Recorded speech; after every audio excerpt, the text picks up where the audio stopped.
Hello, welcome, ladies, gentlemen, and envies, to Warui Deshou's Stream of Thought. We're back again. I told you these bars could not contain me. Never. Although, to be fair, while you haven't seen it, we do have a private video each week that's been going up on YouTube, and it's just been me, sat in a corner, throwing a baseball and going, bum, bum, bum, bum, bum, bum, bum. Yeah, we're out of YouTube prison at long last. That's right. We're free. We're free YouTube people to cause more trouble and get banned again. It's not a question of if, it's a question of when. It's back. We're gonna do Master Martial Arts again and see God. how it goes. No, that's never happening. Keep trying until eventually they don't notice it. Yeah, right. I'm the subtle doctor. I don't know if I said that before, but I remain the subtle doctor. Really? No, Yep. No, I haven't changed. I thought jail changes it, man. I thought you were now the new prison name. What's your prison name now? Is it Bob or something?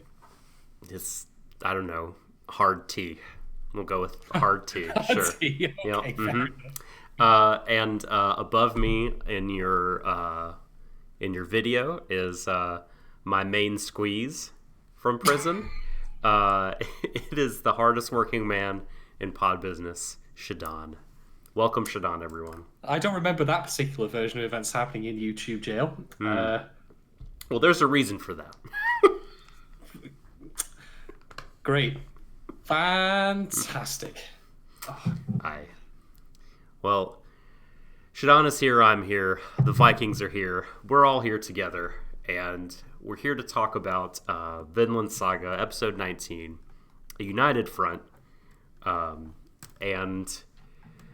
we hope 19 episodes to finally be united. Yeah, and they've all come together, all the good blonde boys. Thank you, Big Bang. We're happy to be back, I guess.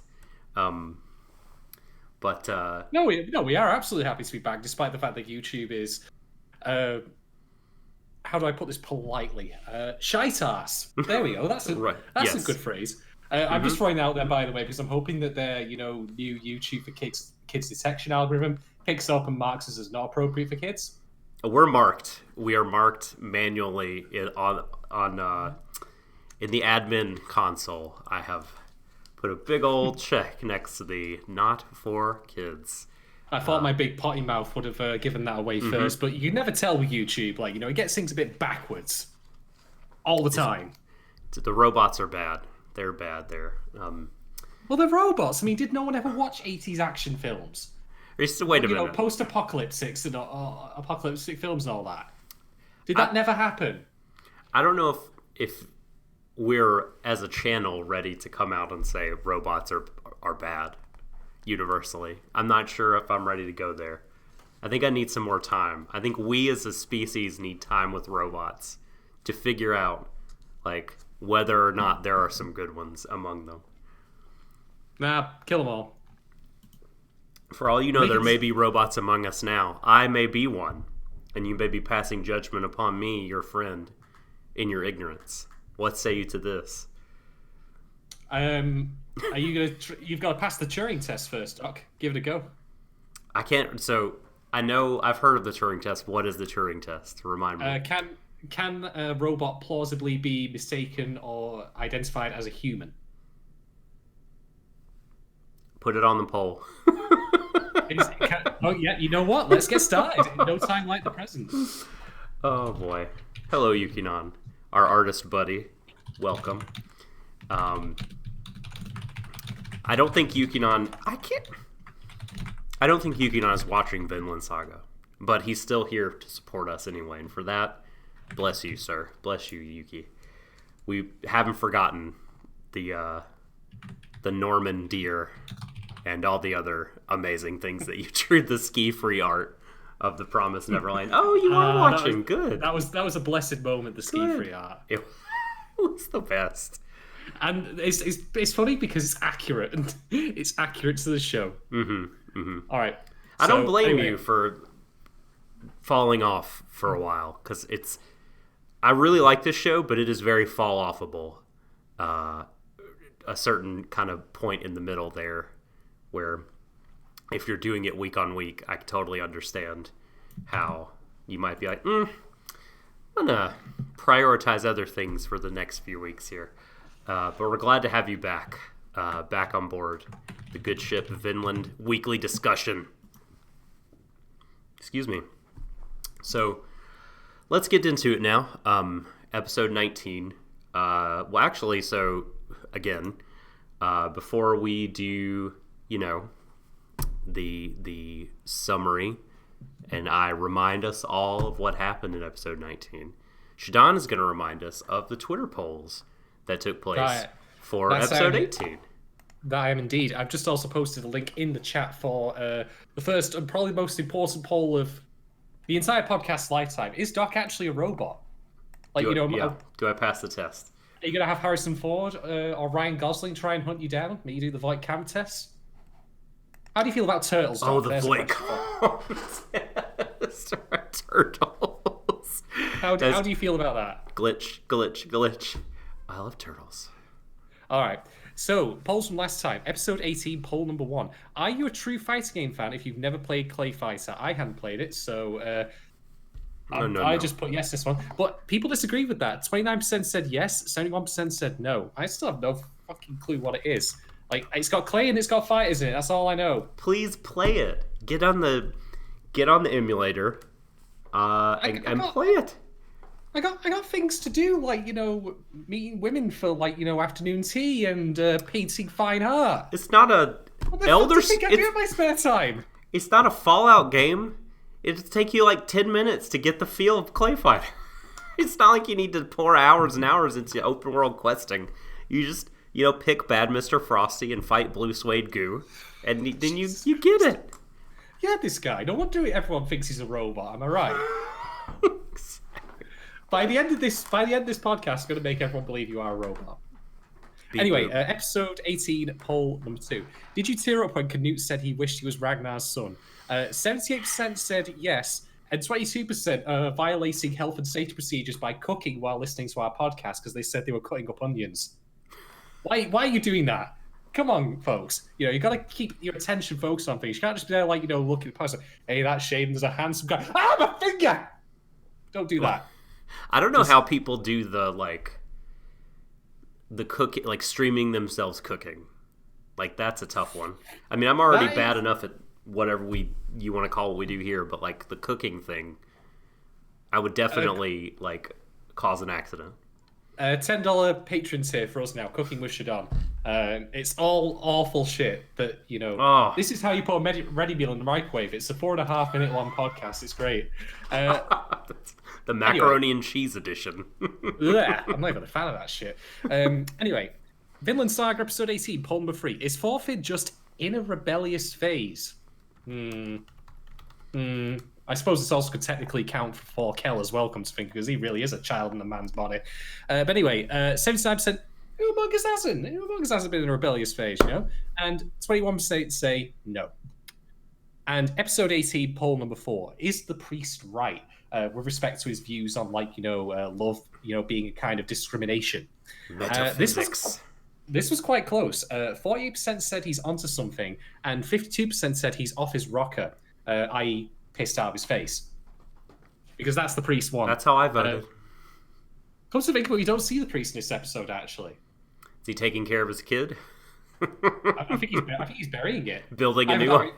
No. He's gone to the orphanage to adopt a new one, by which I of course mean the local pub. Right. Yes. The pub has a very high adoption rate. I think that's the rate of success. They could make it real cheap there. Well, 1-to-1, 100%. This is my new son. He's named Stout.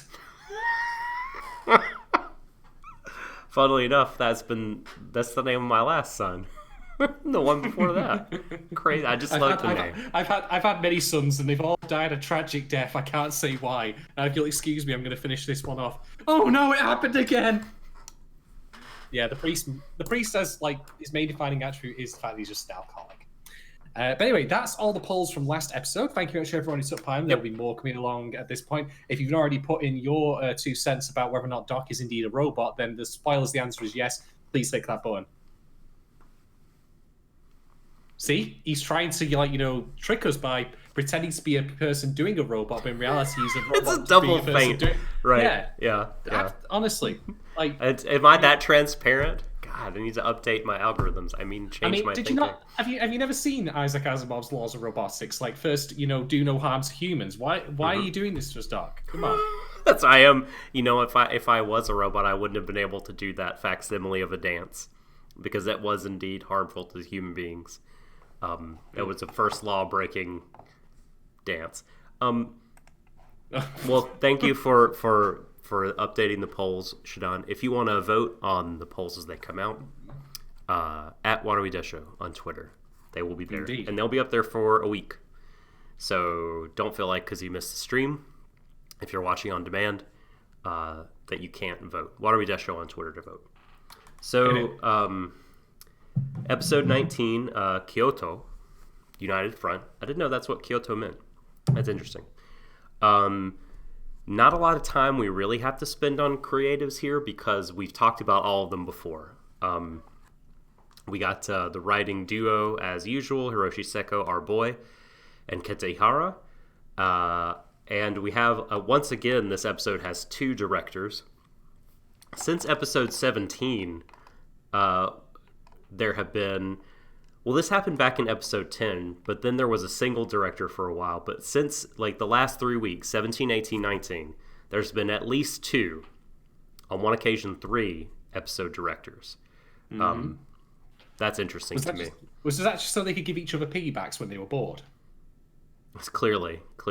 So, one of them... Only way to run a studio, am I right? One of them can, lay down and get an IV, while the other one stays up for 3 straight days working.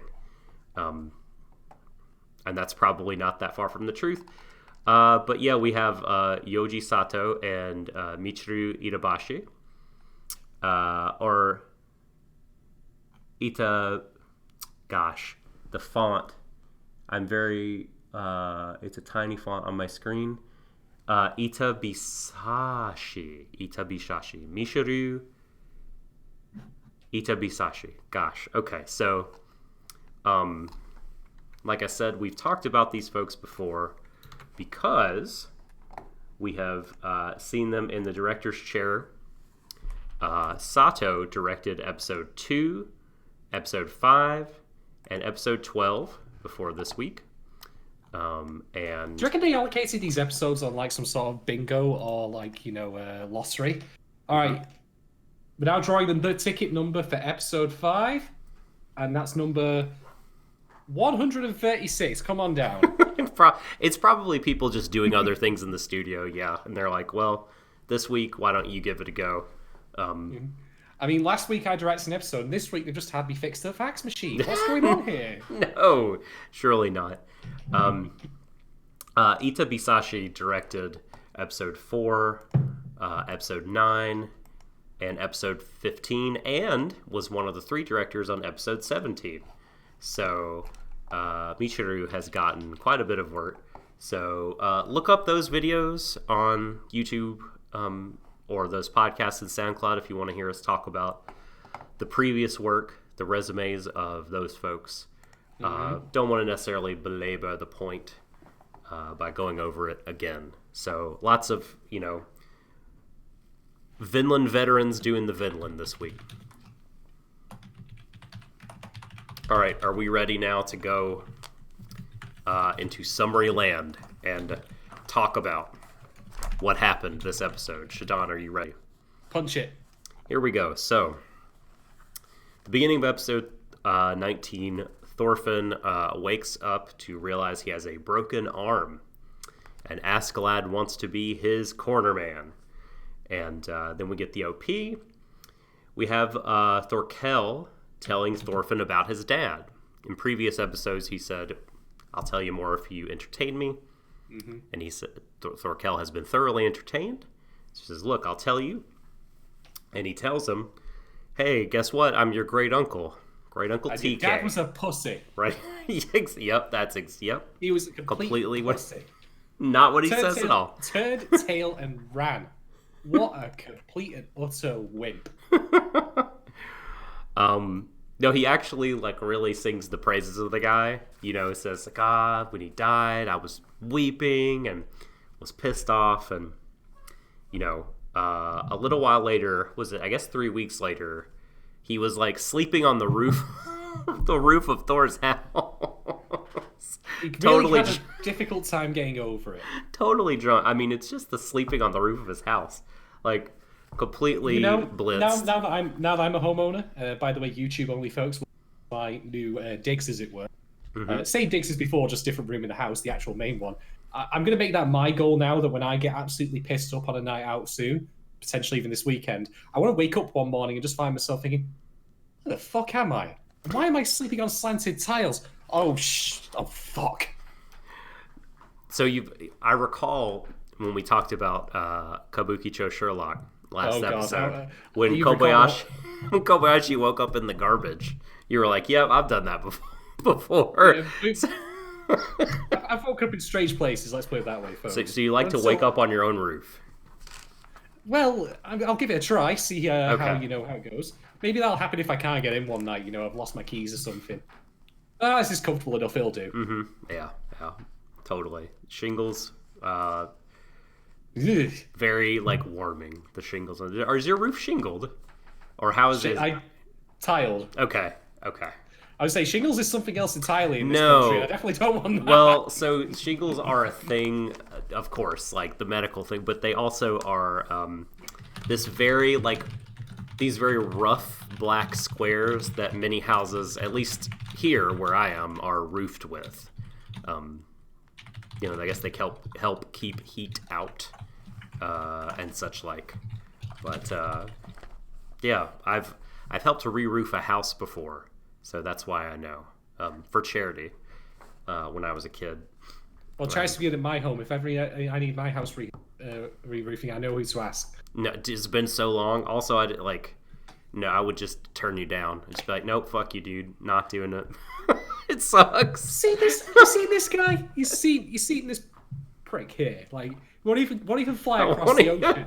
Re-roof your house. Across the ocean to redo my roof. I know. I'm appalled by this. I'm the worst. Honestly. I'm the worst. So, yeah. Anyway, Thorkel, right?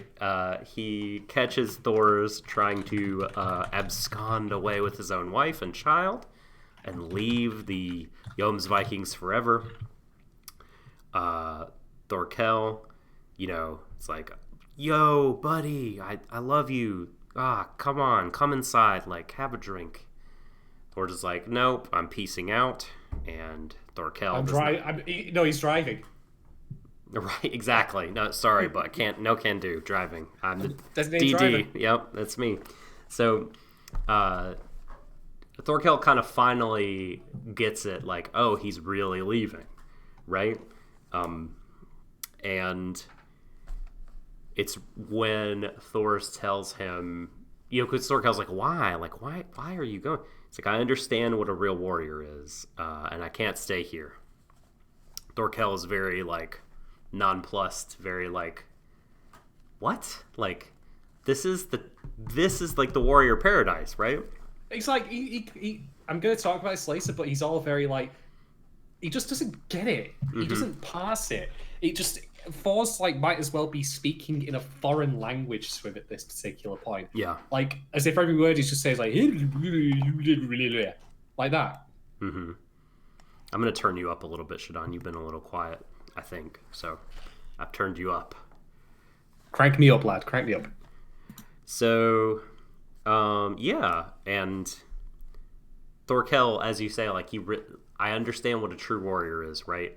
That I think he wrestled with that for a long, long time afterward, but he basically tries to fight Thor's. The only way he can respond to something, right? I'm gonna fight you, and Thor's like punches the head off his axe, essentially blocks a blow so hard that the axe head comes flying off, and then they leave him.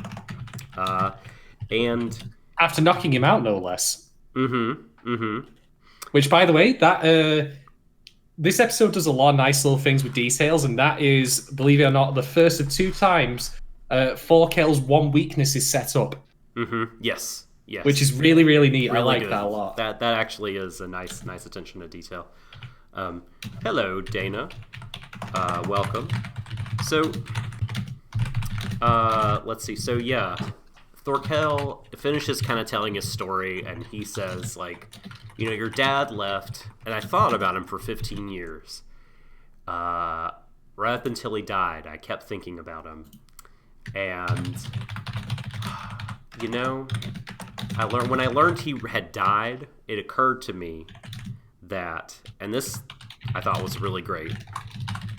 He said, like, whether the body is alive or dead when it comes to, like, a warrior, that doesn't matter. What's important for a warrior is where their soul is.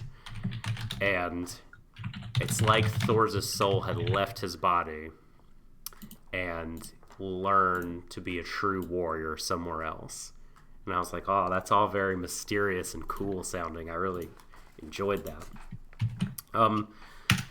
So then Askeladd, re-enters the show. And he's like, hey, I'm going to tell you how to beat Thorkel. I've looked it up on IGN. I've covered the walkthrough. That's right. I consulted GameFAQs. I've seen a couple Let's Plays. I think I got this now. Don't open that chest. It's a mimic. It will kill you. Make sure it's a quick save. I mean, look at the state you're in right now. You didn't quick save if you took the on. What are you doing? Use the item dupe bug to craft some more daggers. Mm-hmm. But no, he bandages. He's bandages up the kid, and is like very much like, look, don't you want to like live to fight me? It's appeal. I love how much of a fucking snake Askeladd is here, because he basically says, like, if you win, I live. And here's the thing, right? Like, I love the double meaning of that, because not only does it mean Thorkel won't kill him, but he feels such a cocksure prick that he thinks, oh, well, Thorfinn's never going to be able to kill me. No. And yet again. Like, double meaning. Yet again, finds himself, does Thorfinn, fighting to save this guy who he wants to kill. He's been doing it forever, and even now, still doing it. Most twisted reinterpretation of the bodyguard I've ever seen. I know. So, Askeladd gives Thorfinn the game genie, and he says, "Is it interesting? Like, where he says, battle's not shogi." That was really that neat. confused me. Isn't shogi a Japanese game? Or am I misremembering? It is. Why is he mentioning that? Are you telling me that Askeladd has been all the way around the world that far? That's what a slip. that is a bit of an odd one. We met a trader who played it, maybe like a trade ship, or maybe he sailed there. I don't think so, though. I think chess probably should have been the go-to game there. But no, that wouldn't have been right, because if you take a king in chess, you do win. So, the hell, man. but yeah, battle's not shogi. Mysterious. He downloaded shogi from the Matrix, clearly.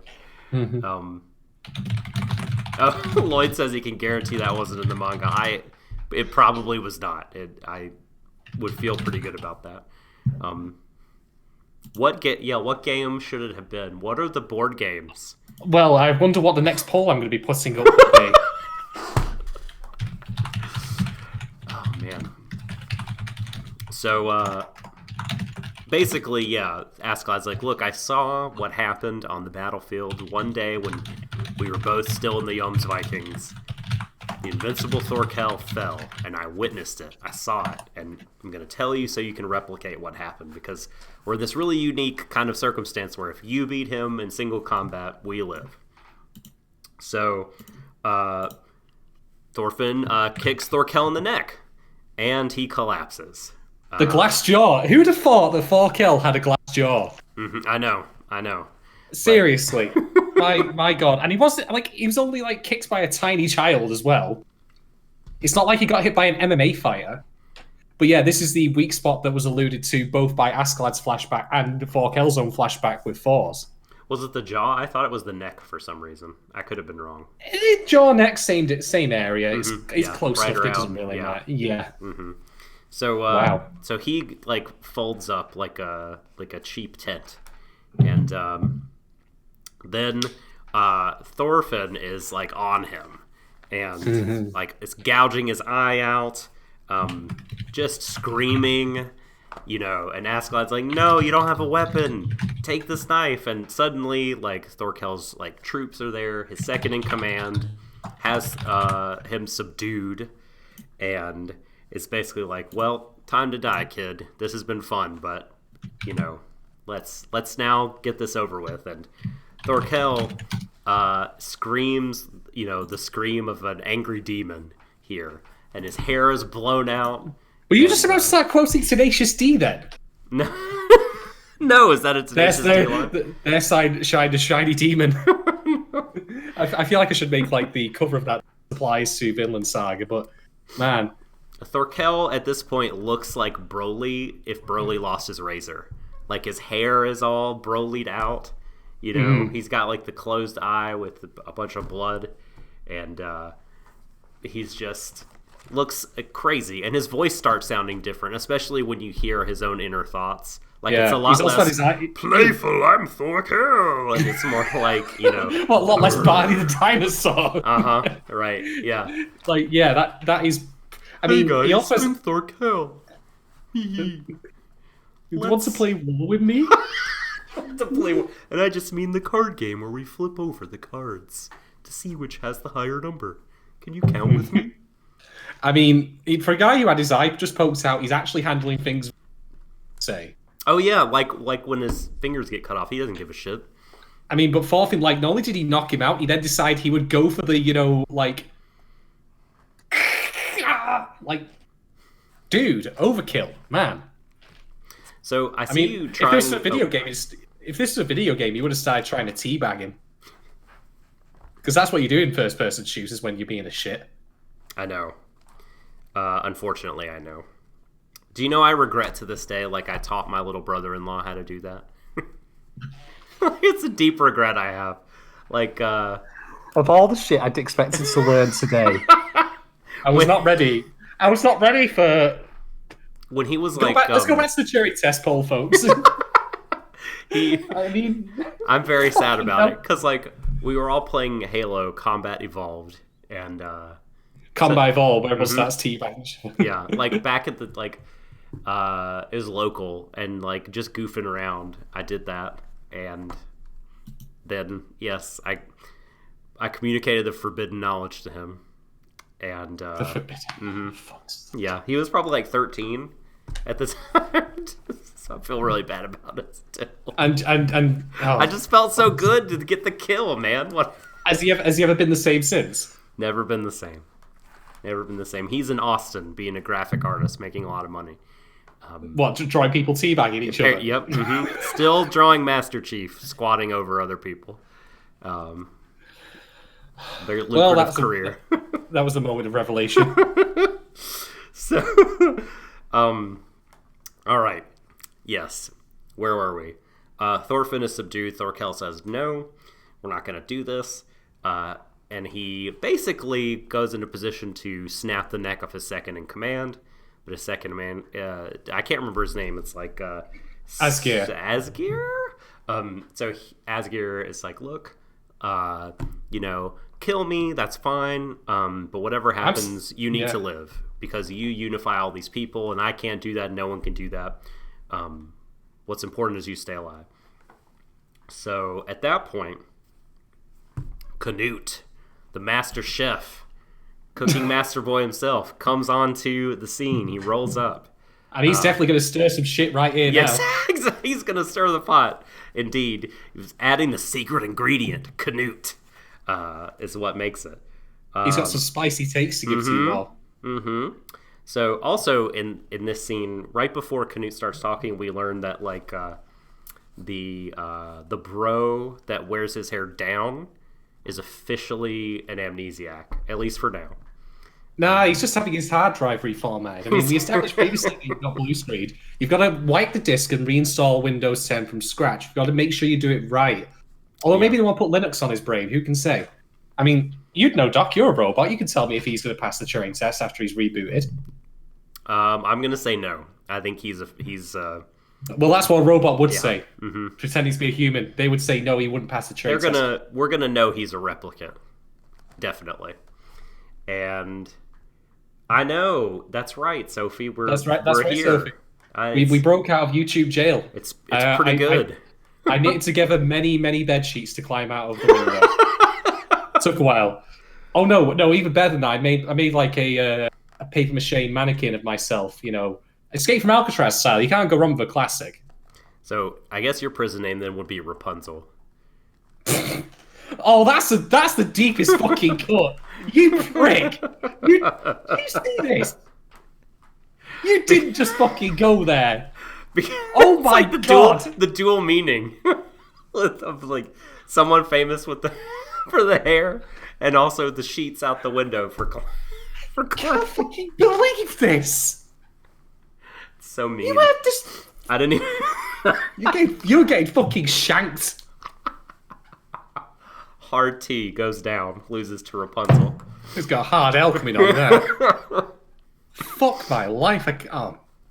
Oh my god. I love you, Shadon. Mwah. Yes. Get back in your corner, robot. Canute. Someone who's not a robot. Canute. So he like faces up to everybody, does not lose his cool, you know, says, look, I'm going to go to the main camp in Gainsborough. I'm going to fight my dad. It's what has to be done. And Thorfinn and Askeladd are my followers. And you too can follow me if you wish. For the low contribution of $14.99, you too can find salvation in the Church of Canute. Exactly. Please send all your donations to my PayPal. And, like, so Thorkel at first is a little skeptical, but once he learns, he's, you know, kind of susses it out in his head, right? He's like, oh, he's fighting King Swain. I'm fighting King Swain. But the enemy of my enemy is my frenemy. Yes, let's go. Yeah. So he has this moment where he like looks into his eyes and he sees the eyes of Thor's. And this is interesting because he did not see that same look in Thorfinn's eyes.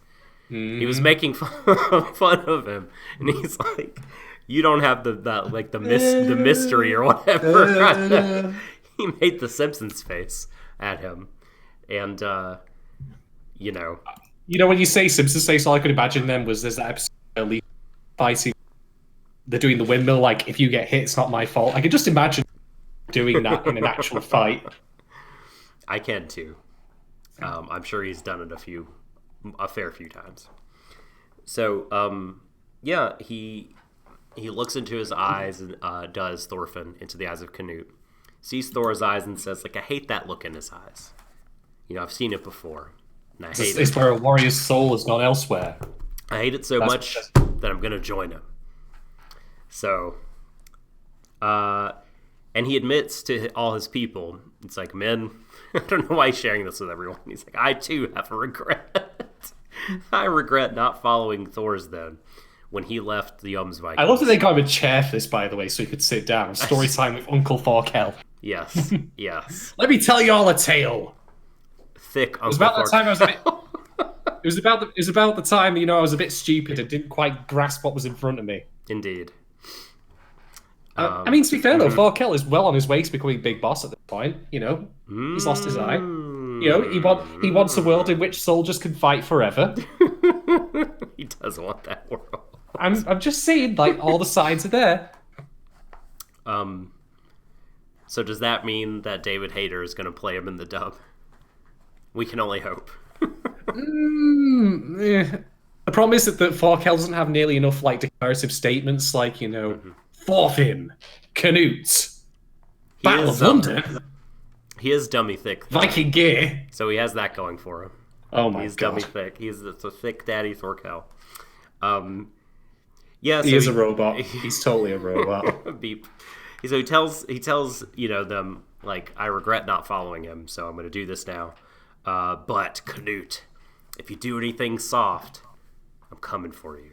I'm gonna kill you, right? And then, because he cannot stand to be upstaged, Askeladd slides in there, offers up his fucking snake that he is. I know. He did like the golden eye, like where you slide halfway across the room on one knee, all the way up to. At least it starts teabagging anyone. So he's like up there and offers his sword to the king, Canute, and it's like, look, it's me. Also, before that, he started laughing as if his firmware had been, totally. Well, that's because his gamble has paid off magnificently. Mm-hmm. All of the men who turned against him are dead. He's still alive. What a genius! What that motherfucker! It all worked out in the end. And here he is telling Canute, "Oh yeah, by the way, do you all know who killed Ragnar?" Your boy, Askeladd. Me? I was smiling all the way while I was doing it. Loved every second of it. You know what? Didn't even have to pay me to do it. There you go. But the genius thing about Askeladd's plan, by the way, is that he then says, you can kill me if you want. Mm-hmm. And here's the thing. He's just seen how far Thorfinn would go to stop someone else from killing him first. Ooh, he does have that backup plan. You're right. Yeah, and here's the thing, right? Thorfinn, he couldn't kill Thorkel, really. He struggled mightily. Mm-hmm. But I think that if he was asked to kill Canute, he would probably make quick work of him. So let's hope so. At this point, he's basically just that person who gets involved in a bar fight, but he manages to get people fighting each other, and then he just slips out. Mm-hmm. He's such a conniving little shit. I love it. It's great. It's the point where you can just go up to and say, "Yeah, I did kill him. You can kill me if you want." I secretly know you're not going to. And the whole before that, Thorfinn for a while was like, "Hey, Askeladd, let's get the fuck out of here." And Askeladd's just like, "No, watch," because he knows, he can feel in his bones, it's about to totally play out the way that he wants it to, right? So. Yeah, absolutely. Absolutely, Al. He totally does it as a gesture to gain the trust of his king so he can, be like, I've been totally honest with you. I've laid it all out. And, and it's too, I think you're right, Shadon, that he knows Thorfinn would jump in there to try to protect him. But I think he also feels like at this stage, Canute probably can't kill him. In public in front of everyone. I don't know, but for some reason it feels like he's done this at a point where he's getting the most protected, the most safe. Maybe so. But he's like, I've done this, I've killed your dad, and you can kill me, but if you don't kill me, I'll lay down my life for you. And Canute gets a little pissed. You can tell on his face. He's looking pretty... He's got that look of when you come back home from a day at work and you find that you're there and it's just taking a shit on the rug. I know. Bad Askeladd. Sophie killing me in chat. Canute, crouching Christian, hidden track. It's true. Unbelievable. It's incredible. What a statement. That's a great tweet right there. Only not done on Twitter. But yeah, so he really just... is furious with the guy, but that's kind of also a little test for his newfound beliefs, his newfound resolve, and what love is, and what faith is, and what he feels like his new mission in life is. He doesn't have that kind of attachment to Ragnar, or at least he's not supposed to, but he can't help but feeling it. He's not going to let it get in the way of using Askeladd as a useful pawn. Yeah, he's able to stuff it down. He's clearly got some skill and talent, Askeladd, so you might as well use him. Mm-hmm. Yeah. By the way, say the word pawn again. Pawn. Oh, it's so funny. Because what? I'm sorry. Are you really sure you're not a robot? Is that your kill phrase? No. It's just that when folks from Manchester, or most British places, I think, say the word pawn, it sounds like... I know what, yeah. So, and there was I saw a video about... I don't know. To be fair, Doc, I do visit the pawn shop quite a lot. if there were a large assortment of chess pieces that are the least good chess pieces, and they're all kind of gathered together in one central area, you might call it a pawn hub. Am I right? Yeah, I know, Yuki. I'm sorry. I'm a fucking idiot. Basically, is what this segment comes down to. I was just that close to having all of my blood vessels in my brain just bursting and just start trickling out my nose. Sorry. Again, totally a robot. He's a killbot, no less. It's true. So, Askeladd is allowed to join the service of Canute. And he basically says, you know, you killed Ragnar, but my name is Inigo Montoya. You killed my father. Prepare to die. No, he doesn't go that route. He says, we're going to Rurouni Kenshin this, right? Like, you are going to mourn him. You're going to atone and repent for killing him by serving to the best of your ability. That'll be how you make recompense to him and to me, is that you work your ass off for my cause. And he walks away from the battle, and the three blonde Viking, protag type characters are all on the same side.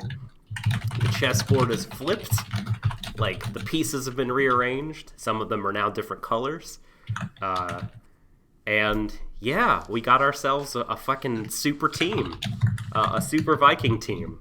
WWE just had their Survivor Series, and quite literally, you could go to war with this Survivor Series team: Canute, Askeladd, Thorkel, and Thorfinn. That's your big four, the blondies, the Hollywood blondes.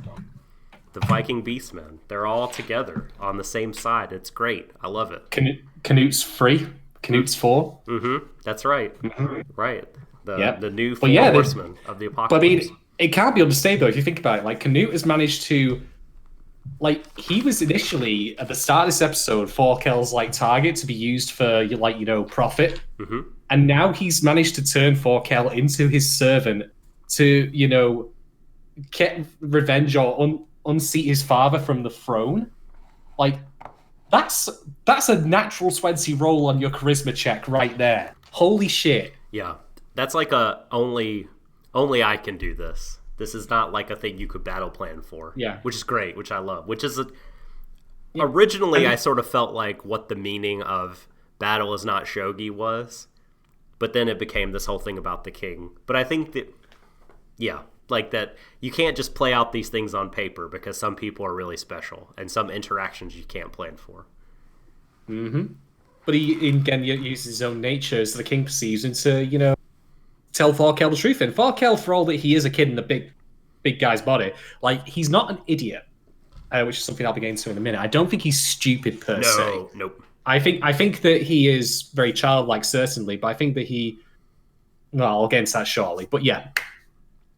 Okay, well, that's the episode, though. I mean, that's Kyoto United Front, and now we'll get into the discussion section, and okay. I'll kick it over to you. All right, then. So, let's talk about Thorkel and Thors in the flashback scene here for a moment, because if there's one thing the show hasn't up until this point impressed, or maybe it has, but it's not felt very strongly to me personally, is how difficult the choice was that Thors made to leave his old life behind. And this episode shows that in great detail here with that flashback, because pay attention to all of Thorkel's responses when Thors says that he's leaving. Pay attention to how he reacts. Every single time that Thors, look how Thors is dressed. He's wearing a cloak and a hood on. He's trying not to be noticed. He's there with his wife and his daughter, Ilva, and Thorkel's be quiet and all that. Thors, getting tongue-tied. Let's start that again. There's too many Thors in this group, Just saying. But Thors is trying to obviously keep a low profile as can't read that. He can't pass it, and he can't pass the implications of what Thors is trying to do. And indeed, he says, this is the warrior's capital. no one leaves. Mm-hmm. It's not that Thorkel is so stupid that he can't recognize time. It's because he's so indoctrinated in his brain from the life he's led as a warrior under the Vikings.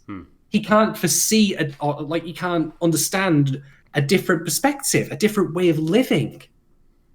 And that to me just shows like how ingrained this culture and this, expectation of performing in battle was on Thorkel, and all the other Vikings. And again, it ties back into Vinland Saga's overarching, idea of cycles and like breaking free. It makes it very clear how difficult it was for Force to do that. Like how all that time, like he was, like even back in the first episode when we start flashback, how like robotic he was in there, how unemotional he was in getting involved in the battle. So I really appreciate all the pains that the episode took with that scene to show Thorkel as this kind of like indoctrinated, unthinking soldier who can't perceive a life outside of that. Mm-hmm. And it just then goes to, help highlight how difficult it was for Force to make that choice and break free from that, to break free from this kind of ingrained cultural, zeitgeist of warfare as a normal existence. Mm-hmm. By the way, one other thing I want to know about that scene, again, this is credits this episode's like level of detail. When Force says, "I've learned what it means to be a true warrior," we get a cut from him saying that to a shot of Ilva in Helga's arms, and then back again. And that is, classic cooler shot effect stuff. We're making meaning from combining shots together. Mm-hmm. It's the good example of the Darling the Franks example when, they had that shot where it's like, and the future is children. And of course, like we're looking after we're going for the future. Oh, here's this shot of the pregnant one. I wonder what that might mean. I wonder, Mr. No political messages in my show. Fuck off. Anyway, so yeah, that was a really good note there. And that scene was great for fleshing out a character who at this point you might argue has served his purpose, but they keep coming back to Thor's in new and interesting ways, and also giving Thorkel more dimension to his character rather than just simply being the Looney Tunes character that he's been portrayed as thus far. Yeah.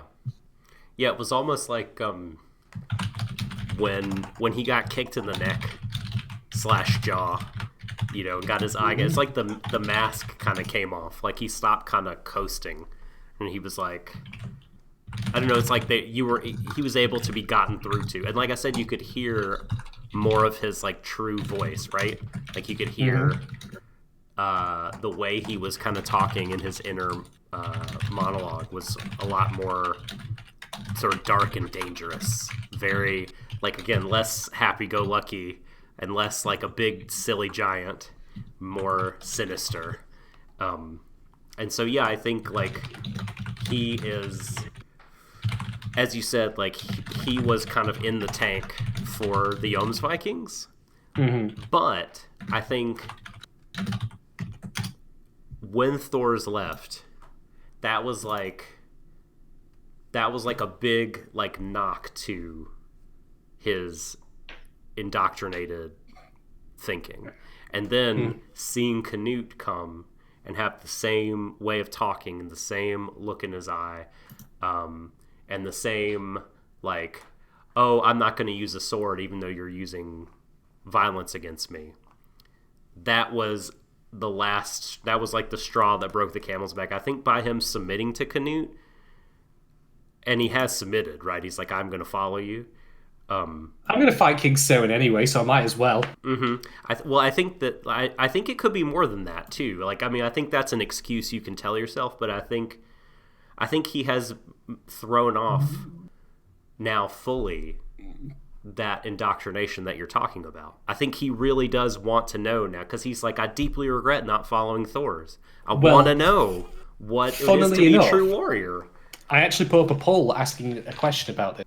So let me ask you, Doc. If Thorkel ever finds out what Thor's interpretation of a true warrior was, which is someone who doesn't need to fight, someone who doesn't need a sword, how do you think he'd react to that? Well, he got a taste of it, right?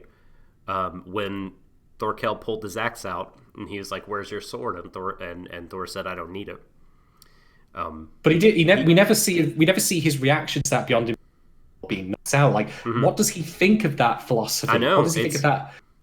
that I think would be difficult for him to stomach because it's going to be interesting. Like, he might get onto board with it in the end, but bear in mind, he spent his whole life fighting in war and loving every second of it. And indeed, the show was great length to show all the good stuff he's reaped from that, like all the food and all the glory and all that, Yeah. Of all the characters in the show, like, Thorkel is the one who's had the least amount of difficulty. He's had the least, problems to deal with. He's had the least suffering. He's enjoyed practically every second of it. This is part of why he comes across as so playful, because he genuinely is having a great time.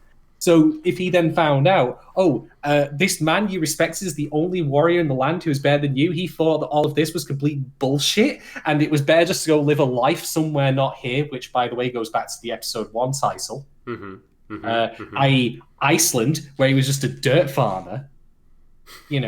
I don't think Thorkel would be able to quite process it at first, maybe later.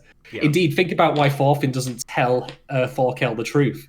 Because can you imagine Thorfinn telling Thorkel, oh yeah, he just spent most of his time herding sheep in Iceland. Thorkel would just be looking at me like, no. Yeah, it is interesting to think about. No, don't believe it. Don't believe it. You're lying. You're lying, kid. Your dad was a great warrior. You mean to tell me he wasn't conquering Iceland for himself and ruling over it like a king, like he deserved? No, he really just did raise sheep. That's all he did. And that's when Thorkel's brain just explodes.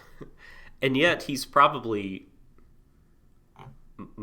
he probably understands what Thor's meant better than anyone else. I think that line that he talks about, it doesn't matter where a warrior's body is. What matters is where their soul is. Well, that ties back to his idea of Valhalla. Well, that ties back to his idea of Valhalla, because that's where he wants his soul to go in the end. It just happens to be with him right this second. So he's wondering, did Thor's soul go to somewhere else, that may not be Valhalla, but still gave him peace? And given how much respect he had for the man, maybe that then is the thing that opens the door to him accepting this new perspective. So I don't know. So I don't know. But I'm not sure I agree with that, because he did say. So let me piece together this picture. So he says, right, his soul has gone somewhere else to learn what it means to be a true warrior. He said this has happened, and.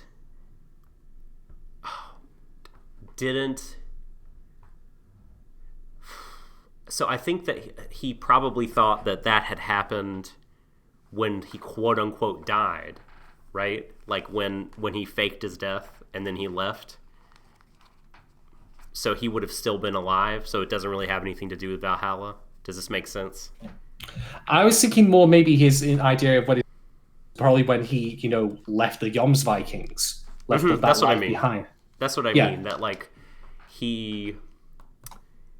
so it's not like it's not to do with Valhalla necessarily. Well, I would argue.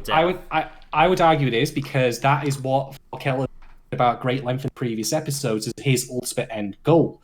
And given that Thor's was a part of the same unit, the Jomsvikings, would it not be reasonable to assume that prior to his change of heart, that was also probably his end goal, as it was for a lot of Norse warriors?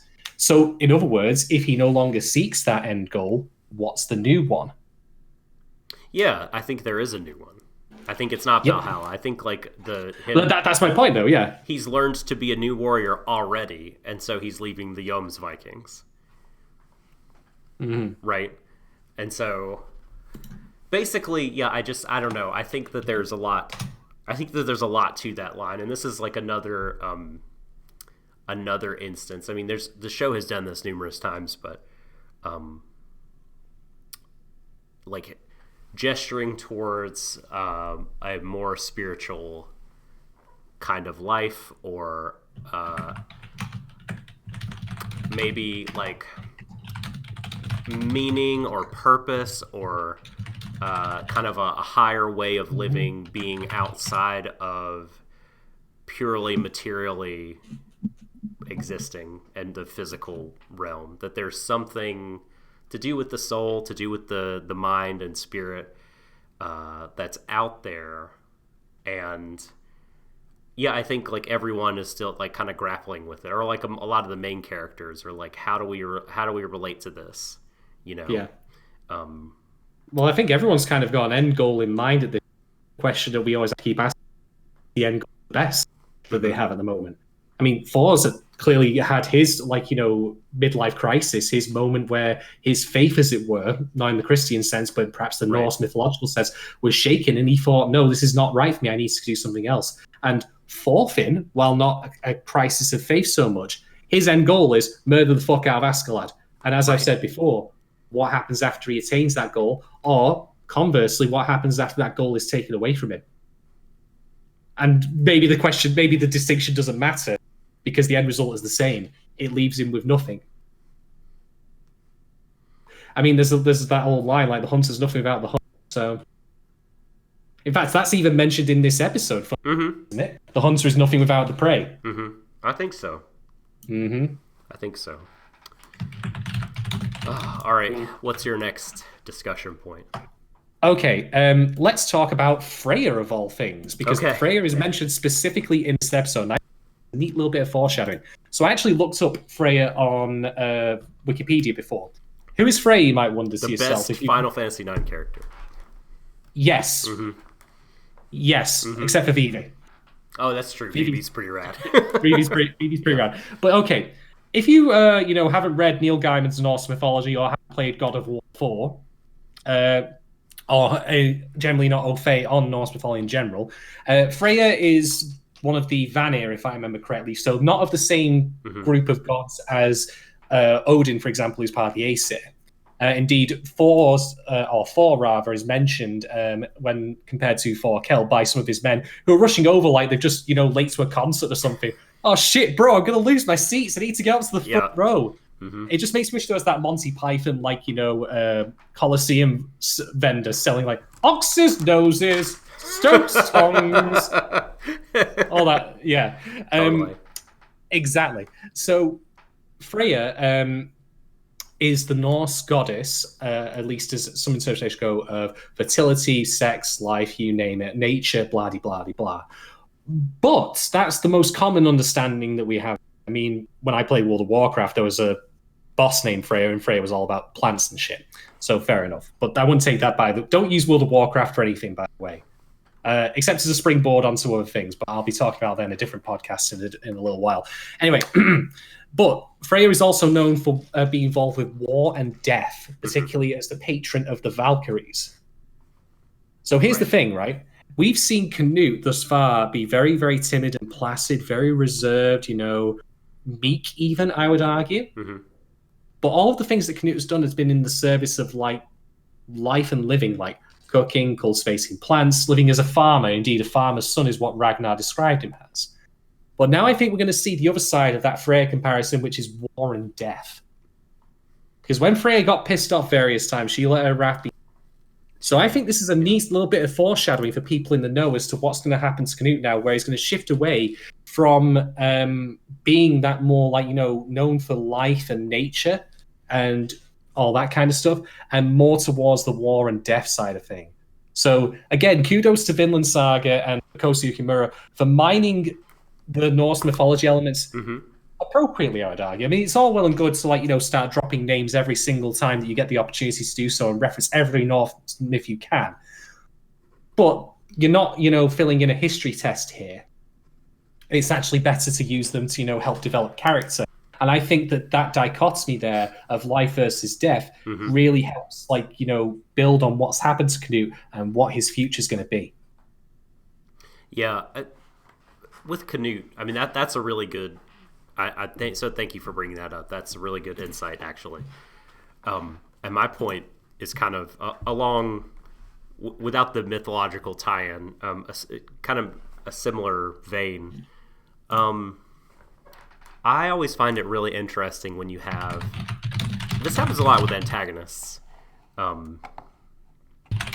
You have.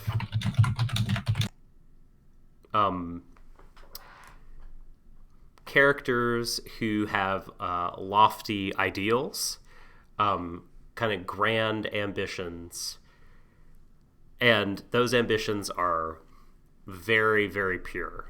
and Canute is this, right? Like, he has his very this kind of total, all-encompassing view of the world, God's relationship to it or non-relationship to it, what love is, and human nature and how that fits in the picture. And again, this is a very pure view, but in order to kind of realize his grander vision, he's got to take some very like human steps to get there.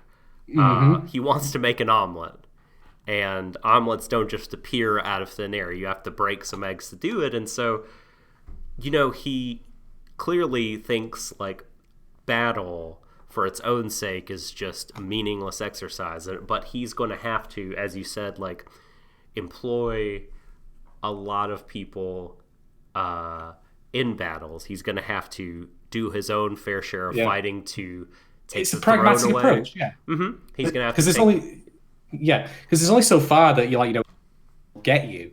I mean, he's talked his way out of this one certainly. But if he hadn't been able to get Thorkel and his men on board, do you really think Canute was going to go marching up to King Sewin's like, Father, eat shit? No, right? He wasn't going to do that. I don't think he believes he would have to, but yes, totally agree with you. It's a pragmatic thing. Like, he does need, warfare, can be an ugly necessity, I suppose.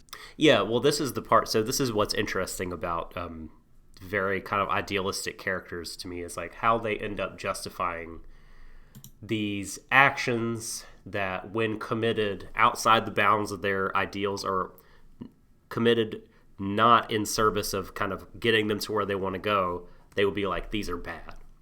Like, what's the justification for all this killing and for this fighting that will happen? And a myth that may or may not exist. Right. That's a great reason to do it, isn't it? And then and then once they have, power, once Canute has power, what will be, like, how will he then treat those things? Like, then how will he view fighting, battle, and everything? I guess, like, it's all... I guess it's different for him in some ways, because rather than, like, have a belief in, like, some kind of objective principles or kind of an ethical code, he's very much like, I will decide that. The code is me, right? The measuring stick and the canon is me. I am the law. So I'm going to give meaning to all these things. Yeah, right. So like, so Sophie and Masa both are saying versions of what a lot of people usually say, right? The means justify the ends, or I'm doing this for the greater good. The greater good. And it's like very, it's those trite, right? That kind of justification. You can say that about anything. You could. You definitely can. And like, I mean, I ended up sleeping on my roof last night for the greater good. For the greater good. Not because I was a drunken wreck. Mm-hmm. I guess, like, I'm always, I don't know if disappointed is the right word, but like, yeah, just seeing characters with these incredibly grand visions and lofty ideals and these things that they want to put into action, right?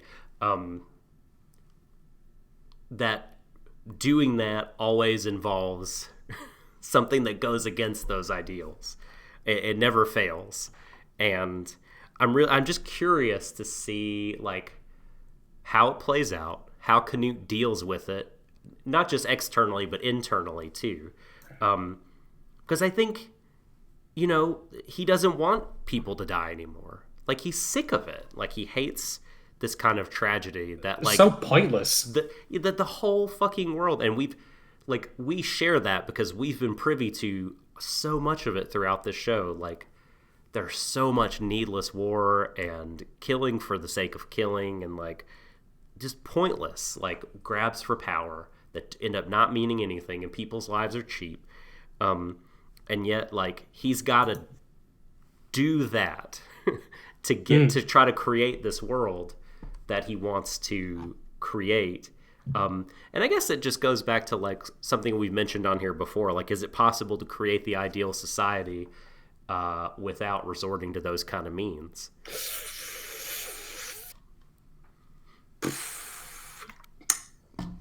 Tune in next time and we'll give you a 2-hour-long definitive answer. Yeah. Sorry. No, I hear you on that, and we've just got to think about Canute himself as a character. Like, you know, can he, with everything that's happened to him, like, be better than his father? Mm-hmm. Because indeed, that seems to be the common element between him and Thorfinn. And you might say, well, how can Thorfinn be better than his father when his father was, wanted to espouse a pacifist ideology? Well, I know how you think he could. I know. Yeah, I know. I mean, I'm the great morality going on. But we'll see. We'll see. But like I say, the Freya comparison, we're going to maybe see some fucks up shit come from Canute. And here's the thing. If he does do some fucks up shit, commits a couple of war crimes maybe, all that sort of, wonderful Saturday morning stuff, that I don't mind that happening, because it could very well be a great story point for him where he then realizes, wait, what have I done? Like, my hands are stained with the blood of thousands. I hope that's what happens. Like, I hope that he's not also a robot about it. And just like, well, it's all for the greater good. Would Canute pass the Turing test nowadays? Yeah. I would argue in the earliest episodes he appears in, because he doesn't fucking talk. This is like the burden that people who make that build these kind of things have to bear. And yeah, I mean, heavy is the crown that goes on the head. I know, and like, yeah, that's what I want to see. It sounds awful, but like, yeah, that's what I like to see from him, is like, I want to see it tearing him up inside. I don't want him to just be like, yes, like, of course this is what we're gonna do. Like, I want him to be like wounded and everything, and then you pass on the kingdom to your successor, who never has to do any of that shit, who just keeps things running. Like, you bear all the sin and all the awfulness, and you take that with you to the grave, and you set it up. So this is me as a dad, right? That's me as like my fatherly instinct. So, yeah, I do hope that we see that, like, whatever Canute sort of chooses to do to make his kingdom, that he's not, less human. I agree. Over to you, Doc. Have you got a talking point to bring? And we kind of talked about a couple of the things I wanted to talk about, honestly. I stole your nose. I flew over yesterday, snuck into your office before you even nicked them, and was back on a plane here. And I arrived just 10 minutes before we started. And I'm not even jet lagged at all, folks. I'm just a miracle worker. The sad thing is you missed. I sent you a text that said I faxed them to you, so you didn't need to do all that. You used a fax machine in 2019? I'm like a Premier League football club still using a fax machine in 2019. Fax machine. What are you gonna do next? Send me a telegram when we're next hosting our 400 subscriber anniversary. Master Martial Arts. Stop. The smoke signal. Yeah. So the beacons have been lit. Oh, fuck me. That's my favorite thing about a transfer deadline day in the UK. Like the British football clubs or English football clubs. It's like, it's like 2 a.m. British time, and the deadline had already passed, but we've got a fax that have gone through before the deadline, but it got fucked up.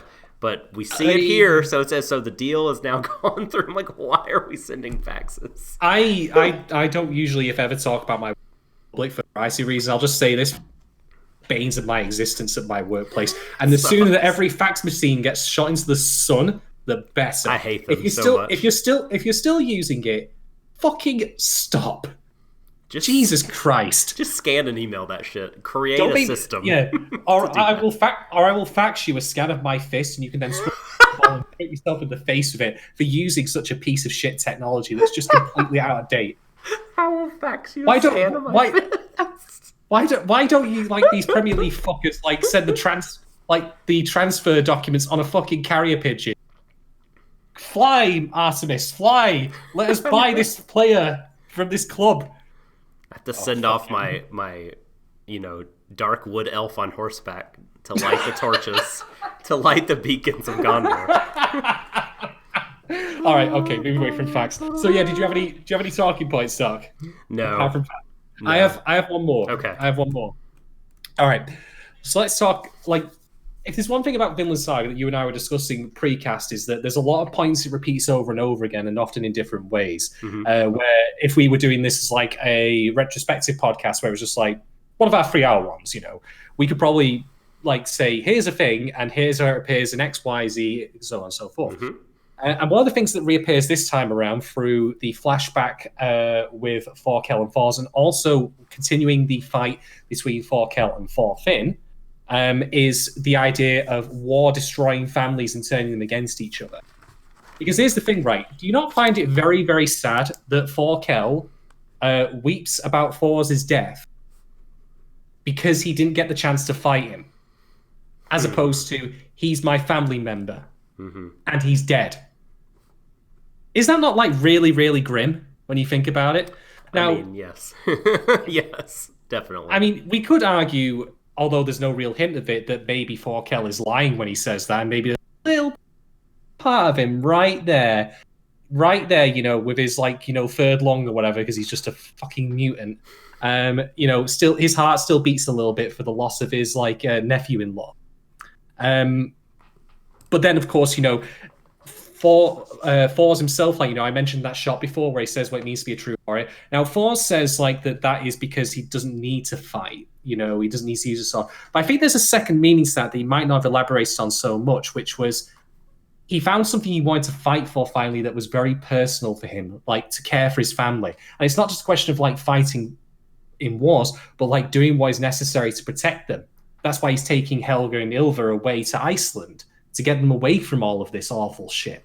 I've been so curious why he doesn't mention that, because I kept thinking, like, it's what you said, like, that that will be what it's about somehow. The sword that protects is the strongest sword or whatever. But, like, he's staying on message the whole time, like, weapons, you don't need them. Don't need a sword. True warrior, no sword. Which is why he still kept one in a chest in Iceland. Well, hey, like you said, I mean, he's a human, right? I mean, he's not an idiot. He was naive, I would argue. Well, he has his, like, things that he thinks are true, right? And then he's, but he can't bear to let go of the past or his weapons, just like you could be a non-violent sort of person, but then when it comes to your family safety, you could, I don't know, keep a small cache of weapons in a safe in your home. Not speaking from personal experience or anything like that. I totally know you've got, like, the basement for tremors in your house. The ones that have guns to outfit a small militia. I do not own a gun, despite having fired one. I've never owned a firearm. I have a baseball bat or two, but I do not own a gun. No. Is it a baseball bat that turns into a gun? Does the end of it pop off? Yes, it's a gun, but it only fires tennis balls. So that's okay. That's okay. And then there's also other things in this episode. Like, let's go back to Thorfinn not telling Thorkel about his father's history. Is that, again, because, like, he's embarrassed to say that his father just turned into a farmer when he was really a great warrior? Because if you remember, the whole reason he wants to fight Askeladd in a duel and simply not kill him in his sleep is because of that sense of honor tied into the idea of his father being a great warrior, and he can't pass or process the fact that he was beaten. Like, hey, he was such an incredible soldier, no man on earth could beat him. Oh, he got beat. That doesn't compute. That doesn't work. I don't get this. No, I can't handle this. That's why I've got to beat Askeladd and prove that, it was just a fluke. How do you think Thorkel, does Thorkel know Askeladd killed him? I don't think he did, because I could say this, right?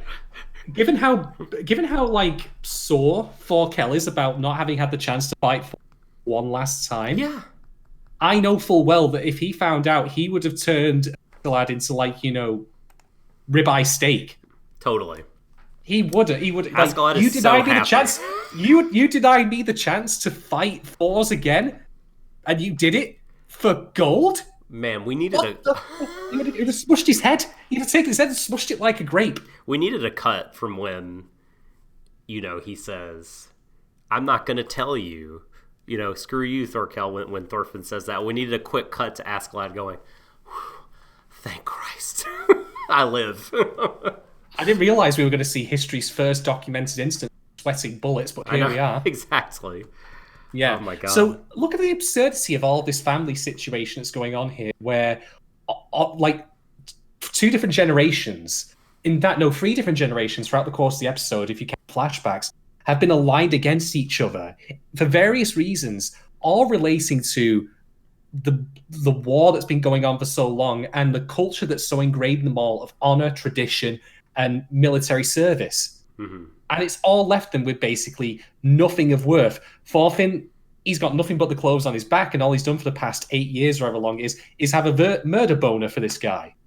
Great. What a fucking wonderful life that turned out to be. Thors is dead for all his, protestations are. And even before then, he realized how awful it was and actually took steps to get away from it. And Thorkel, he's enjoyed it, don't get me wrong. But he hasn't, as you say, been satisfied by it in the end because he couldn't figure out what true warrior was. Mm-hmm. Like, he's had hints shown to him that there's a better way, or at least a different way. Mm-hmm. And, all he has for it now is his sadness he never got Thors. Like, it was all worthless. And he's now actively trying to kill his fucking grandnephew. It's insane when you think about it. And his none own of this king, shit should be happening. Yeah, none of this shit should be happening. Mm-hmm. I mean, I don't know about you, Doc, but when you're older and you have like a grandnephew of yours across America to murder him with 2 hand axes, I mean, it's good. I mean, you've got a couple of years now to get really, really swole. You've got couple of years to get really, really swole and beefy, like Thorkel is. How old is Thorkel? He's in his 50s. What? Yes, he's in his 50s. God. That's amazing. He really is Big Boss, because Big Boss could keep fighting and doing. It's like an inspiration to all of us. Just old people. He really is. God damn. So yeah, again, Vinland Saga hitting the same beats that it's done previously, but it's doing so in new and interesting ways, and continues to bring the absurdity of this whole nonsense to the fore. Mm-hmm. And I really, really like all of this. Even Thor's a character whose purpose was, I mean, you and I joked way back in episode 4 that Thor's basically served the Obi-Wan Kenobi role of mentor/father figure who dies early to set the protagonist child character onto their path. Like, we could joke about the trope of that all day, but they keep bringing him back, and they do so with new and interesting perspectives, things that, flesh out and enrich the relationships between the characters, even after he's long since, been used. I mean, hell, Thorkel he actually kind of his own way metacritics his own, metacriticizes the show by saying, hey, the body might be gone, but he's still, it doesn't matter anymore. He's still relevant. Yeah. And that's true in the show. Yeah, he criticizes his own show. Oh, shit. Yeah. Can you imagine Thorkel being a film critic? Bored now, axe throw. Where's the Film Thorkel Twitter account? We have the Film Crit Hulk. We need it would be like that, wouldn't it? Mm-hmm. It would be like constant use of caps lock, but it would also be really insightful. Yes, it would be. It would be hilarious and very, very good. Oh dear. All right. Well, that's my last. Sorry. A question: How do you think Thorfinn is feeling about everything that's kind of played out in front of him? Because I don't think I have a great handle on much about him currently these days. Like, besides, of course, we all know he wants to kill Askeladd. We've known it forever. But he's hearing about his dad and his mom from his great uncle, and we see his face soften a little bit, and he is seeing Canute. He's seen him in front of his eyes go from a shrinking violet to an incredibly bold leader. like, how do you think he's feeling about everything that he's hearing and experiencing now? I mean, do you think hearing about his dad that way, like, makes him feel better and more proud of his dad? Do you think he wants to forget about his dad? Like, how do you think he's feeling? I think it's maybe perhaps a bit of both. Maybe that's what he has, you know, on the one hand, he's all like, you know, hey, you know, I remember all. The problem is, as I said before, I think that the show struggles with a sense of focus on which character it wants to develop. And I don't think it handles necessarily giving enough time to Thorfinn versus Canute, because it feels to me like we've gone very lopsided. Like, it was all Thorfinn, and then Thorfinn kind of became more of a not passive agent, more like a background character, I would argue. Whereas currently Canute has taken center stage. So I can speculate. And I think that because he is still young and he's still, like, you know, very much like filled with hatred for Askeladd, that his emotions and all that, like, he probably feels both, I would say, and they're kind of smashing against him, and he doesn't really know what to think. But that's the best I can speculate. And I still think the show and the material would have been better overall if it was better at managing or doing time management with how much it gives to Thorfinn versus Canute. And when I say that, I mean, of course, also with bringing Canute in much earlier in his own plot line, which would then bring them together. Mm-hmm. That, to me, still would be the way that this material would have been better handled, in my opinion, rather than here's the person that's suddenly important. Because oftentimes that, to me, reads as, the existing character, I'm kind of done with them. Mm-hmm. Which obviously isn't the case. No. But it's the optics of it, of how it appears to us as the audience, that can be quite interesting. And that's not to say that things aren't happening with Thor right now. But I think, again, what the show is trying to use him to do is to make a broader point about the absurdity of warfare and martial conflicts, rather than it being necessarily a personal arc for him. That, I think, is what's happening here. The show is very macro and it's micro. Yeah. And that's why it makes it difficult to read what is it paying attention to that necessarily, because it's got a different game plan in mind, which is fine. That's absolutely fine. But as I say, we're laboring under this impression of the show that it gave us at the very beginning, which was, this is Thorfinn's story.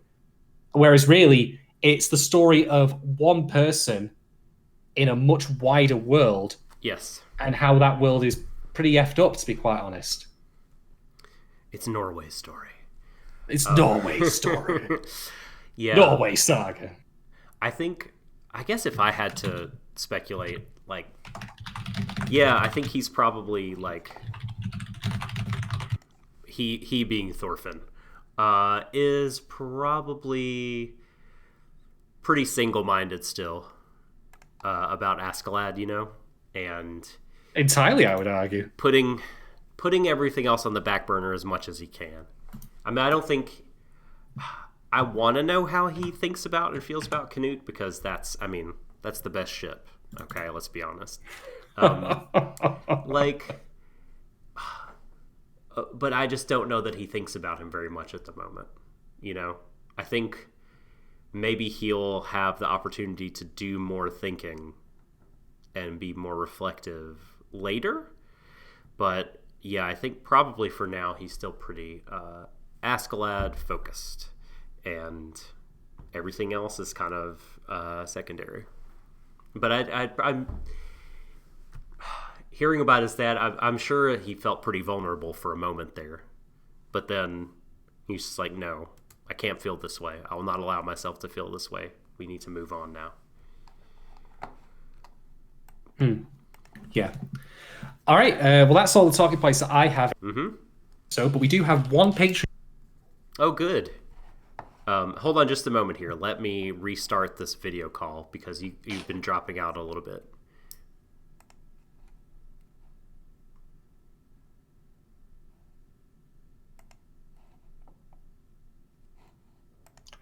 All righty then. Okay, so our Patreon question this week comes from Blinkarji, who has been a long-standing source of info on the actual source material for the manga. I would actually be remiss if I didn't bring up certain things that, before we get into this question, that he noted, such as how there were certain changes in the from the manga to the anime in particular that flashback scene where Thorkel is much quicker on the uptake of Thor's leaving. And I'm actually of the opinion that change was for the better, in my opinion, because I think the idea that I had about like indoctrination. That being said, that's just my reading on it, though. And that may not have been the intent of the creators of the show, and it may not indeed be the best thing for the show. But I think it helps sell what's going on here. Also, I should note, by the way, that the actual creators of Vinland Saga have tweeted out that they are, for the next 5 episodes, deviating a little more from the final episodes. What form that will take, I don't know. But I, again, as a big proponent of people like having more flexibility in adaptation, I think that that's a good thing that they're at least being able to do that. I'd rather say, you know, sorry, I'm getting tongue-tied.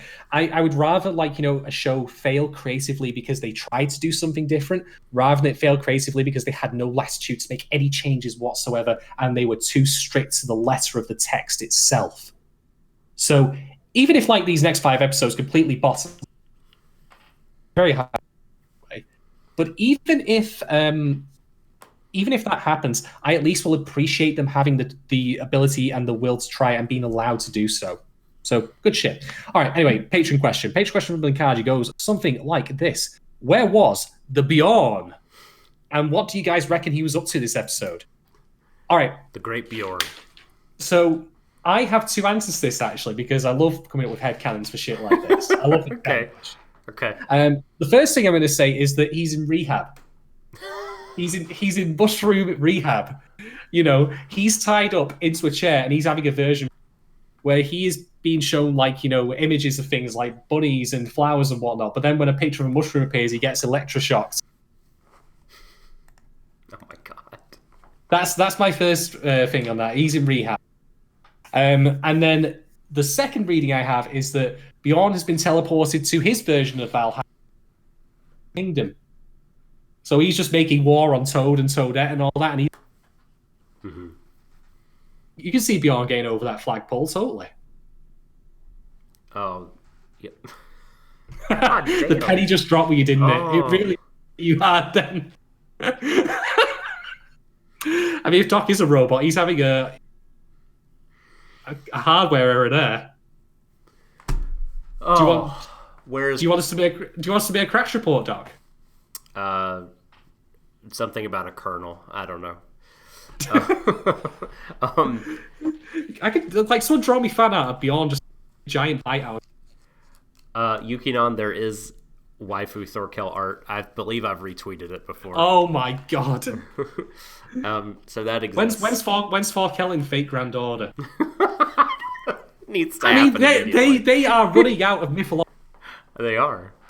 They have to start mining some other shit from somewhere. I'm surprised they haven't actually gone for stuff, come to think of it. So I don't know when it'll happen, but I'm wagering we're going to get, you know, sexy lady Thorkel, you know, including the beachwear one. That'll happen eventually as well. Anime surely has done Vikings in space before. Wasn't that technically Legend of the Galactic Heroes in some way? Kind of. I mean, well, that was more like axes. That was more like Nazis, right? I suppose, yeah.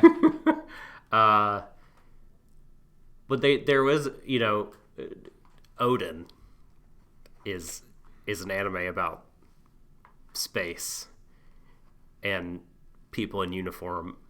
As to what else is about, I couldn't tell you, despite having seen it, because it's so freaking boring.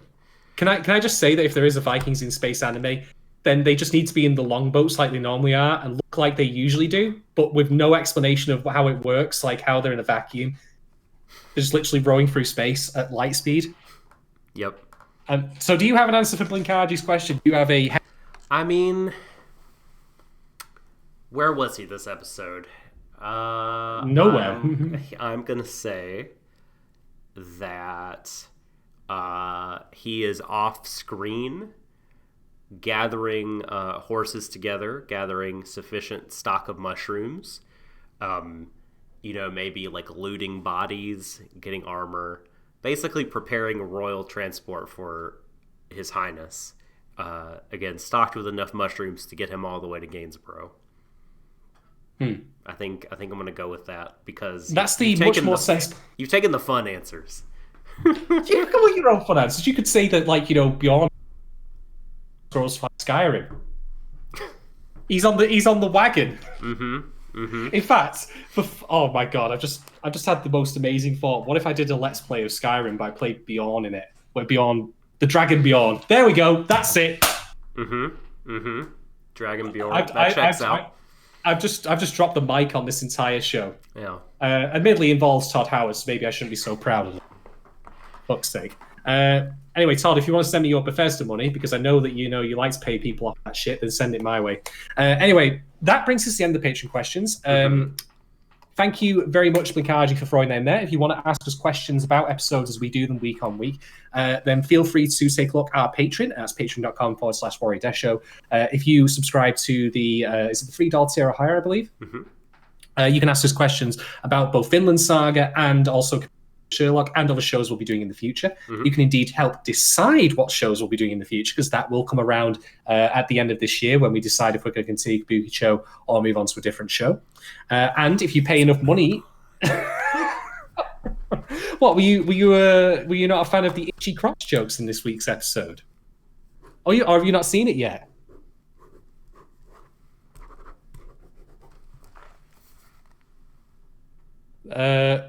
Ple M. Ple M. I don't know what Ple M is. Ple M. No, it's for you it's not backwards. For the stream it is backwards. It says help me, because I've been kidnapped by. You've ruined the bit. You've ruined it. Look, Doc, you need to change your language pack. You need to get it back to English US. I know that you're struggling with your new, but you need to accept it. Updates are hard.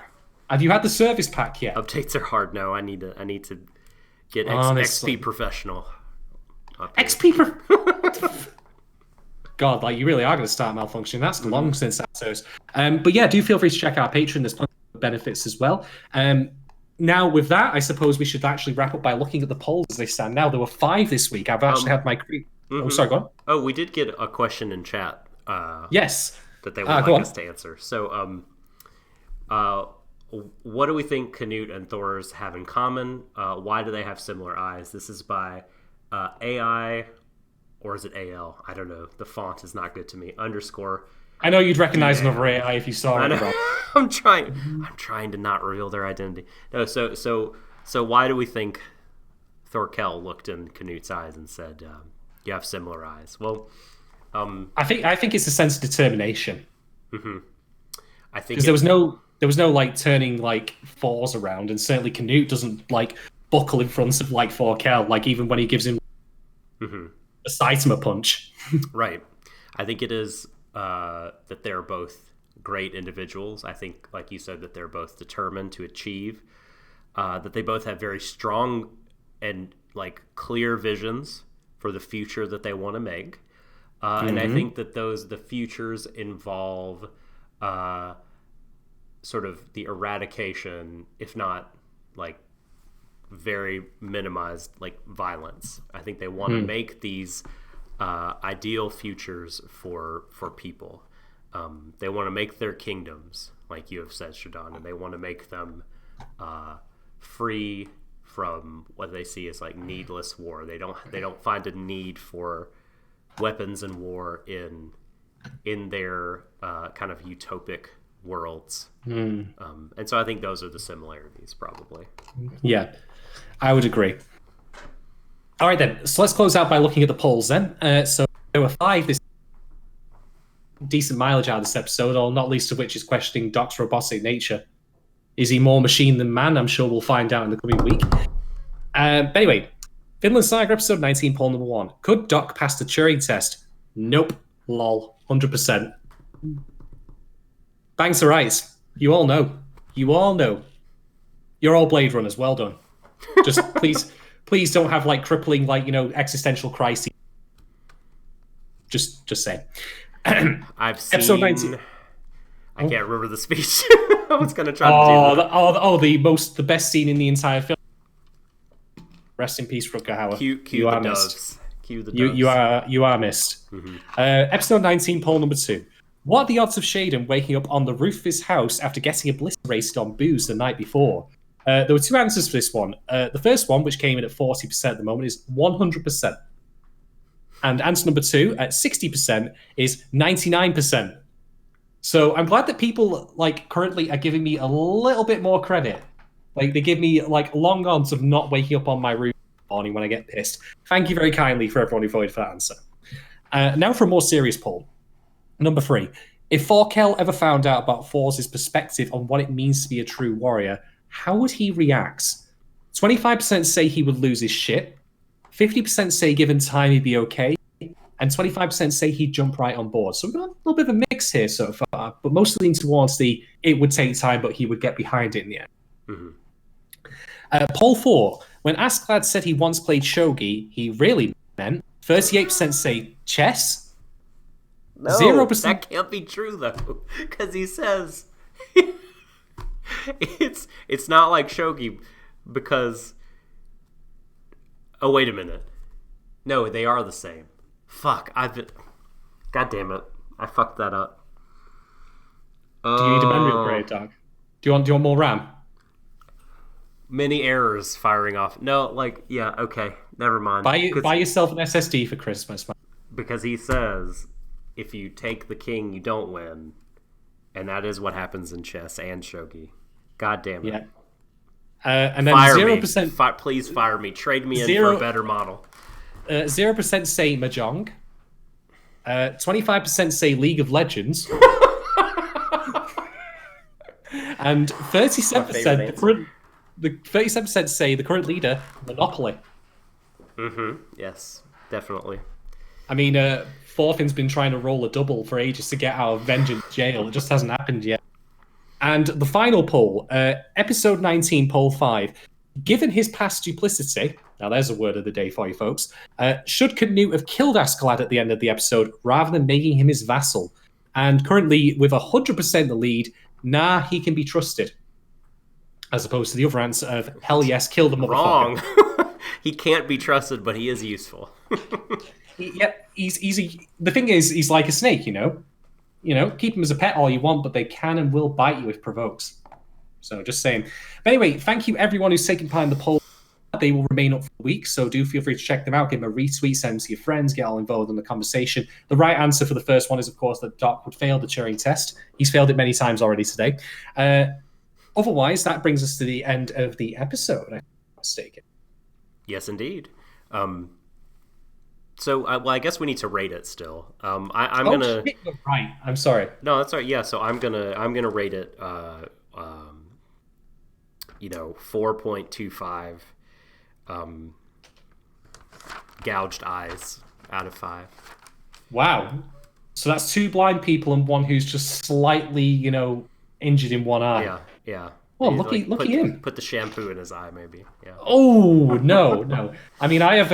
I once managed to, unfortunately, get I think it was mint shower gel in my eye. Oof. That shit burned. Yeah, my shampoo is minty, and just having it around my eye, if it comes from my hair onto my forehead, my eyes start to be no. I mean, no. I mean, my eye was perfectly clean afterwards. It was. Right after the searing agony subsided, it was fantastic. All right, so for my part, eat off that eye. Really could have done. So for my part, I think again this episode, it continues the themes. It continues to do them in new and interesting ways with the existing characters. We've got the end game in sight. Things are starting to really kick into high gear, so that's good. I like the little details that happened here and there in the episode. So I'm actually going to break with the usual tradition and rate it higher than Doc did. You've been doing that a lot lately. It's a red letter day here, folks. Take note here. In the end, I am going to give this episode 4.5 Thorkel taking a sitting break out of 5. Because he just sits down. He just sits down mid-episode I need a seat. I need booze. And I get it for him. Let's Uncle Thorkel's going to just have a quick sit-down chat with you, tell you the truth. Oh, thankfully didn't make Thorfinn sit on his knee while I was doing that. Pour yourself a cup of lemonade while I do the story time. Mm-hmm. All right, then. So, yeah, that's that, I believe. Yeah. That brings us to the end of Kyoto United Front, episode 19 of Vinland Saga. Thank you, everybody out there, for tuning in. As Shadon said, if you would like to be a part of our community of patrons, Warui Deshou has a Patreon. It's patreon.com/Warui Deshou. And we got 3 tiers, all budget friendly, $2, $3, and $5. Go to the page, check it out. If you just want to support us a little old bit and, get into the Discord, you can get on the lower end of the tiers. But if you'd like to receive all kinds of bonus content, if you want to kind of help us in the process of shaping content, you will want to go to the higher end of those. And just to give a little brief sampling, like we've got essays about audio essays of things like Tokyo Godfathers, Spider-Man. We've got stuff on Akiken. Stuff is forthcoming on all sorts. We're going to make an announcement on the After Hours podcast, which is our for all patrons. I'm going to be announcing what we're going to be doing for the holidays. Some awesome specials coming out for patrons first, and eventually for everybody for the holiday season. Lots of good stuff to look forward to. But if you are not able to or don't want to support us financially, first of all, you're valid. That's cool. That's cool. There's all kinds of ways you can freely support us by reviewing and rating our pod on Apple Podcasts. That's still a place that people get podcasts. But we also have a SoundCloud where you can follow us there and like our stuff, repost it, and share. Got Twitter, Gmail, Warui Deshou. Search for that. You can get in contact with us. Whether you're watching this on demand or listening on demand, live, whatever. We love all of you. Thank you Indeed. so much. Thank you. Thank you so much, everyone. So, Shadon, if people want to get with you directly, how would they go about doing that? Well, when they phrase it like that, you just need to buy me a decent pint first. Like, if you want to meet me in a bar and you want to get, talking to me, big glamorous and all that, buy me, you want to get, just get me a decent pint of lager first. If you buy me a shit pint of lager as a drink, that's a no-go. That's immediate write-off. Just say, no, I'm joking, of course, folks. If you want to find me, you can get me on Twitter at 1010, and you can also find me similarly on Discord if you want to, message me directly. Feel free to hit me up about anything and everything. Just don't buy me shit beer. Don't do please. That. Never a good thing. Just saying. And you can find me on Twitter at The Subtle Doctor. Do at me about whatever. I'm always game to talk anime, manga, all sorts of assorted nerderies.